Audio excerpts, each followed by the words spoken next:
With churches closed down for the coronavirus pandemic, a new controversy is now breaking out concerning the use of online tithes and offering platforms by various churches. Is this merely an act of selfishness by pastors, or is there a different explanation? What would Jesus himself have to say about this? All these and more will be examined. Don't go anywhere. But first, subscribe to the channel and follow us on Instagram. Now let's get to work. The main allegation being put forward is that it is wicked to collect money from members when people are struggling to feed, and that it is their duties, that is the duties of the pastors, to assist their members at this period when things aren't going smoothly.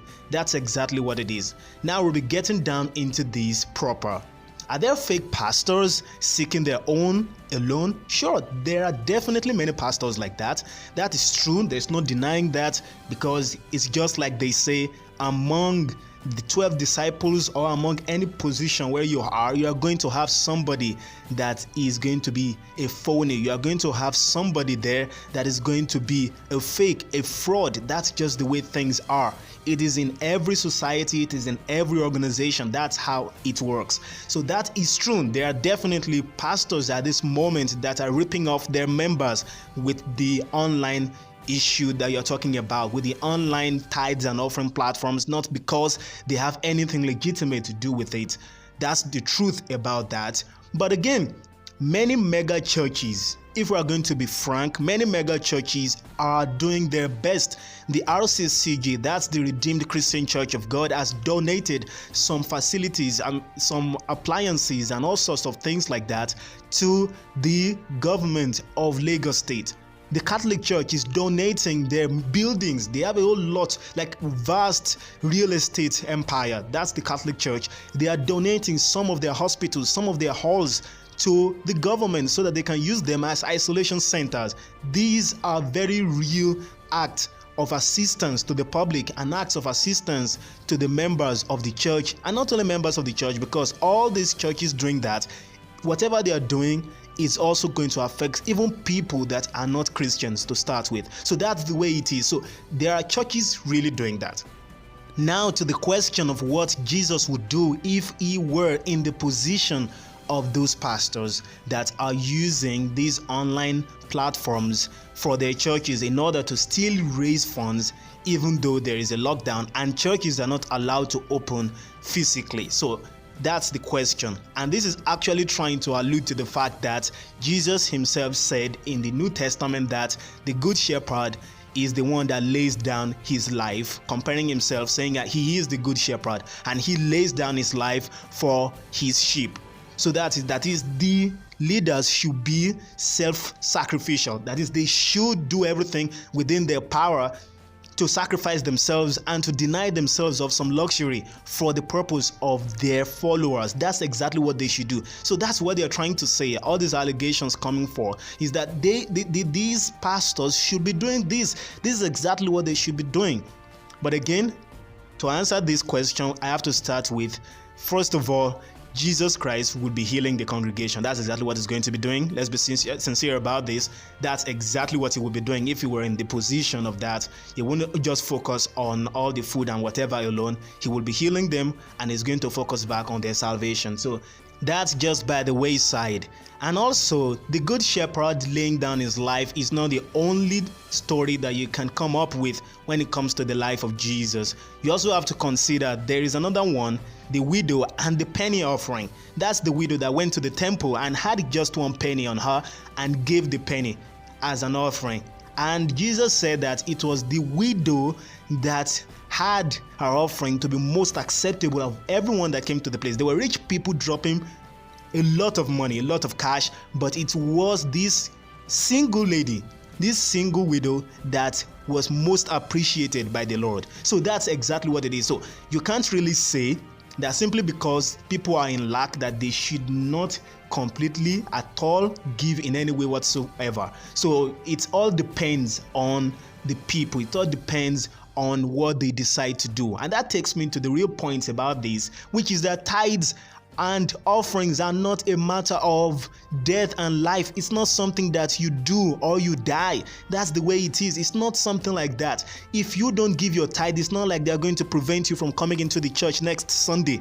Of course, nobody's going to church right now, but the idea is that simply because you don't give your tithe doesn't mean that you will be prosecuted about it. So that's the way it is. So generally speaking, people still have their free choice in this matter. So even if your church is putting up a website or an app to collect tithes and offering during this period, it's not a do or die affair for you to follow it. If you think you don't have enough means of doing it, don't do it. It's not something that is by force. And then to the Puritans, churches run on money too. You just have to understand that. I understand that so many people have already seen money, or when it comes to the issue of money, to be something completely dirty.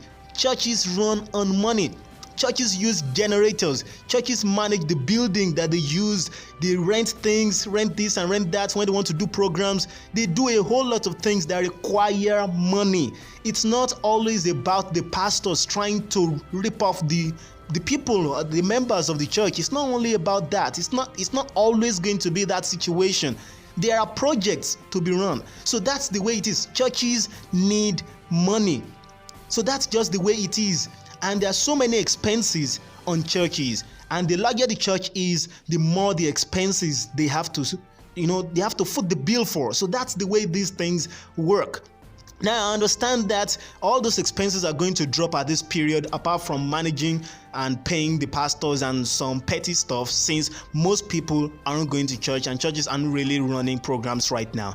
That is true. But you also have to know that the real reason for tithes is that many pastors are full-time ministers. That's exactly what happened in the Old Testament when it comes to the Levites and the priests of the Levites, because they were supposed to be working for God directly, working on behalf of the people of the nation of Israel for God. So they get to be fed by those people they are serving. So it's exactly sort of dependency. So some people are standing in gap for you, and then you go out to work and support them to keep doing the job they are doing. It's not a completely thankless job. That's what it is. So that's why there is situation, or there is a place for tithes in the church. So that's how it is. And of course, some people don't believe in tithes. Some denominations don't believe in it. No problem. This thing, the kingdom of God, it's not do or die affair when it comes to things like tithes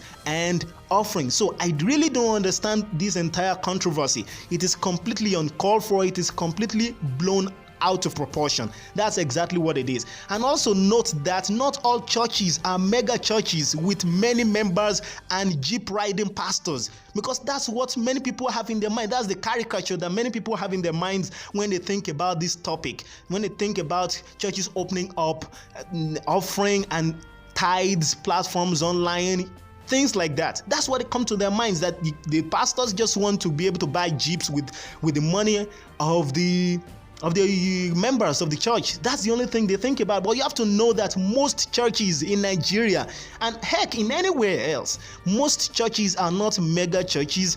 Most of them are just household neighborhood churches within the areas, not big cathedrals. And it's just those few people in those churches that will run whatever activities that have to be run there. And in most cases, they don't have big millionaires there that can single-handedly handle things. So that's the reason. So if they are going to have to spend money and do things within the church, or do things for the church, or pay the pastors because they are completely working for the people in some denominations, not all denominations, but in some denominations where the pastors are completely working for the people, that's the situation. You have to support the pastors. They have members of families too. You have to realize that. Yes, we're all talking about our own families, but it should not be why we believe that the pastors should sacrifice themselves for the sheep.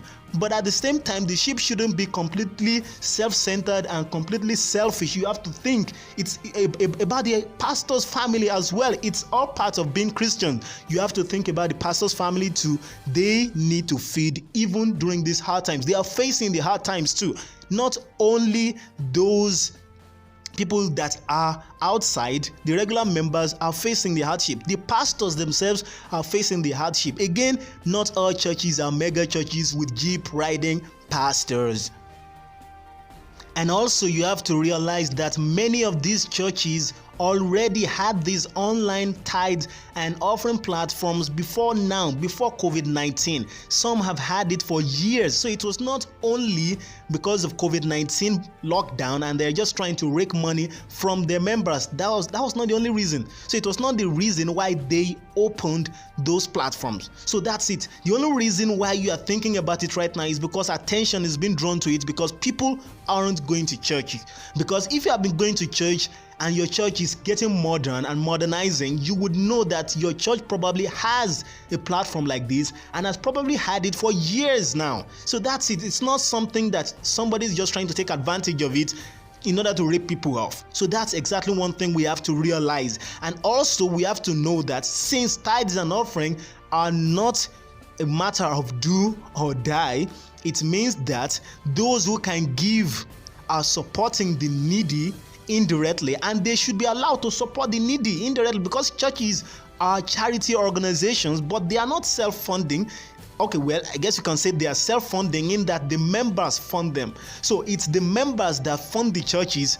The money doesn't come down from God above straight up. It has to come from charitable members. So that's how it has always been. So if you are concerned about those who would need assistance at this period, those who would need the church to assist them at this period, the money they are going to be able to use to assist those needy people will have to come from the members of that same church who are more buoyant at this period. So if anybody has enough money to be able to contribute to all those online offering and tithes platforms, let them do it. Make it easy for them to do it. Don't go around demonizing the churches about it. Don't do that. Allow them to be able to contribute so that these churches will then in turn be able to assist those who really need the help. And then you can have the churches doing what we call the duties of the church. So that's exactly what I'm going to be saying about this. Thank you very much for watching. Thank you very much. And I'll be seeing you guys in the next video. Make sure you subscribe to the channel, follow us on Instagram, and bye.